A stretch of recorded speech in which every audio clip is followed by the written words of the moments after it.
Kwenye hili sakata kubwa ambalo linaendelea sasa hivi kuhusu masuala ya kuibiana nyota, na mwanzilishi kabisa tuliweza kuona mara ya kwanza Mwijaku akizungumza kuhusiana na wasanii wanaoimba na Diamond Platnumz. Yani ukifanya wimbo wa pamoja na Diamond ama remix, in short collaboration na yeye, ni lazima tu kuna namna baada ya hiyo project kufanya vizuri, then msanii unakuwa kama hauperform vizuri. Sasa mentality hii ya Mwijaku alihamishia kwa Jay Melody na kumwambia kwamba mdogo wangu, ukifanya wimbo na Diamond Platnumz lazima kuna vitu fulani vitapungua kwenye kipaji chako na utazima na muziki utapotea.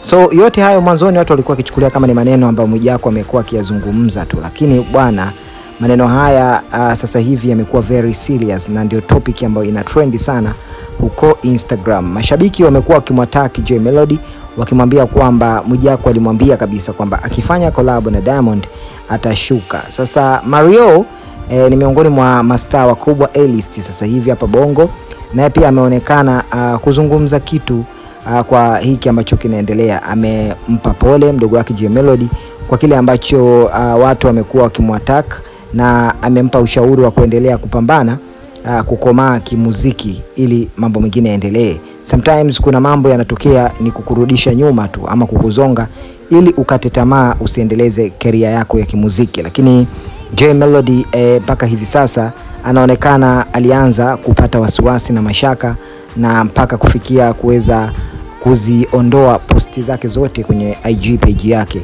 Hii ni swala ambalo lilikuwa kama likimletea makelele mengi ambayo yanamchanganya ubongo wake. So aliamua kuweza kutoa posti hizi ili mashabiki tu wasianze kutuma posti hizo. Wapo mashabiki ambao baadhi walionekana kuwa wanamfuata moja kwa moja kwenye direct message, yani kule DM, na kuanza kumtupia maneno mbalimbali. Lakini hii yote kwa msanii tunaizungumzia ni kama sehemu ya changamoto pamoja na mambo madogo madogo ambayo huwa yanajitokeza katika kukujenga msanii.